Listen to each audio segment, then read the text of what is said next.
6월 11일 오늘 아침 우리가 함께 나눌 말씀은 역대상 13장 1절에서 14절까지 말씀입니다. 역대상 13장은 다윗이 왕이 된 이후 그가 마음에 품은 첫 번째 영적 결단이 무엇인지를 보여줍니다. 그것은 바로 언약궤를 예루살렘으로 옮겨오는 일이었습니다. 언약궤는 하나님의 임재를 상징하는 것으로 사울왕 시대에는 이 언약궤를 무관심 속에 방치하였습니다. 이스라엘의 신앙도 약화되었고요. 그러나 다윗은 다시 하나님 향한 그 열정, 하나님을 중심에 두는 나라를 회복하게 하여 그 출발점으로 하나님의 궤를 다시 찾아오고자 합니다. 오늘 보면 1절 2절 보면은 다윗이 백성들과 의논하고 각 지파의 지도자들과 함께 언약궤를 옮기기로 결의하는 장면으로 시작됩니다. 그리고 13절을 보면 이렇게 시작을 하죠. 우리가 우리 하나님의 궤를 우리에게로 옮겨오자. 사울 때에는 우리가 궤 앞에서 묻지 아니하느니라 하매. 이 말에는 사울 시대의 신앙의 쇠퇴에 대한 반성과 새로운 시대를 여는 다윗의 신앙적인 의지가 담겨져 있습니다. 이 결정은 백성 모두에게 기쁨이었고 하나님의 뜻처럼 보였습니다.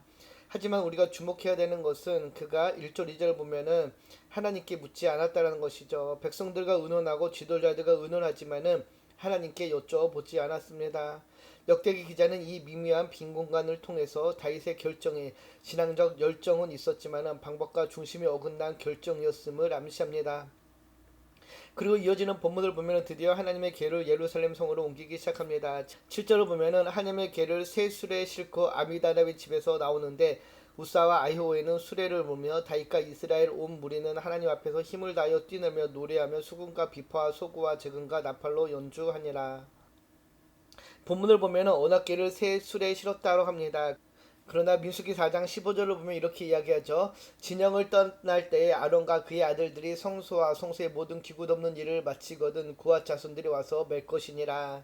하나님의 궤를 분명히 고앗 자손들을 메고 옮길 것을 이야기했습니다. 그러나 다윗은 언약궤를 예루살렘에 옮기고 싶었지만 그 방법은 인간적이었습니다. 새로운 수레는 인간적인 창의력과 실용성의 상징이지만은 하나님의 말씀과는 어긋난 것이었습니다. 결국 그 어긋난 방법은 어긋난 결과를 초래하는데요. 기돈 타작마당에 이르러서는 소들이 띠므로 우사가 손을 펴서 궤를 붙들었더니 우사가 손을 펴서 궤를 붙들므로 말미암아 여호와께서 진노하사 치심에 그가 거기에 하나님 앞에서 죽었다라고 이야기합니다. 수레가 나곤의 타작마당에 이르렀을 때 소들이 뜨자 우사가 손을 내밀어 궤를 붙들게 됩니다. 언뜻 보기에는 하나님의 궤를 지키기 위한 행동이었습니다. 그러나 하나님은 우사를 치십니다. 왜 그랬을까요? 하나님의 거룩은 단지 선한 의도나 좋은 열정으로 다가갈 수 있는 것이 아닙니다. 하나님께서는 그분의 규례에 따라 거룩함에 합당한 방식으로 다가오시기를 원했던 것이죠. 우스의 죽음은 하나님이 거룩하신 분이심을 상기시켜주는 사건입니다. 이 사건으로 인해서 다윗은 분노하고 두려워합니다. 자신이 옳은 일을 하려 했는데 왜 일이 일어났는지 혼란스러워했던 것이죠. 12절 13절을 보면은 그날에 다윗이 하나님을 두려워하여 이르되 내가 어떻게 하나님의 궤를 내 곳으로 오게 하리요 하고 다윗이 궤를 옮겨 자기가 있는 다윗성으로 메어드리지 못하고 그 대신 가드 사람 오베데의 짐으로 메어 가니라. 우스의 죽음은 다윗에게 충격이었습니다. 그는 하나님의 언약궤를 예루살렘을 모시는 일을 잠정적으로 중단하게 되죠. 그리고 그 언약궤를 오베에돔의 집에 머물게 합니다. 그리고 14절을 보면 이렇게 이야기합니다. 하나님의 궤가 오베에돔의 집에서 그의 가족과 함께 석 달을 있으니라. 여호와께서 오베에돔의 집과 그의 모든 소유에 복을 내리셨더라. 놀랍게도 언약궤가 머무른 오베에돔의 집에는 하나님의 복이 임합니다. 이 말씀은 매우 중요한 반전을 줍니다. 언약궤가 곧 재앙의 상징이 되었던 바로 직후 이제는 축복의 도구가 된 것입니다. 하나님을 향한 열정도 중요하지만 그것만으로 충분하지 않음을 알게 됩니다. 신앙은 좋은 동기를 넘어서 하나님의 방법에 대한 순종이 있어야 합니다. 예배도 사역도 봉사도 기도도 모두가 다 하나님에 대한 순종에서 출발을 합니다. 우리는 간혹 하나님을 기쁘시게 하려는 마음으로 내 방식으로 하나님을 섬기고 있는지 돌아봐야 할 것입니다. 하나님을 가까이 하고 싶어 합니다. 그러나 그 거룩하심을 경외하지 않는다면 그것은 나의 열정일 뿐입니다. 오늘 이 아침 우리의 삶을 돌아보기를 소망합니다. 말씀을 따라 살고 있는지 하나님을 경외함으로 나아가고 있는지 오늘 아침 나의 삶을 돌아보며 또 우리의 삶을 점검하는 이 하루 되기를 축복합니다.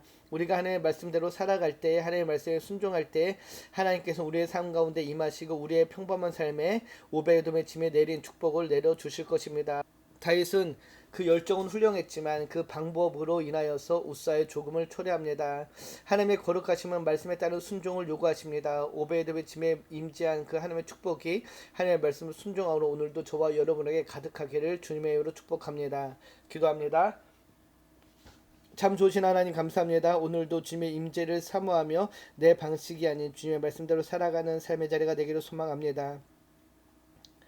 우사의 비극이 아니라 오베이돔의 축복이 우리의 삶 가운데 가득하기를 소망하며 오늘도 주님의 말씀에 순종함으로 하나님의 영광을 나타내는 복된 도구요 통로가 되게 하여 주시옵소서. 감사드리며 우리를 원하신 예수님의 이름으로 기도드립니다. 아멘.